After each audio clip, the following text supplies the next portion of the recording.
E aí galera, beleza? Hoje eu vou ensinar vocês a resolverem um problema da linha tracejada no AutoCAD. Por exemplo, aqui eu tenho uma linha, eu vou colocar aqui tracejado e ele não aparece tracejado.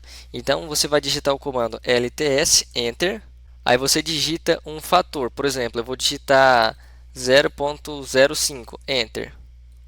Ó, viu que ele ficou bem menor, certo? Então, por exemplo, eu quero tracejar ó, essa porta.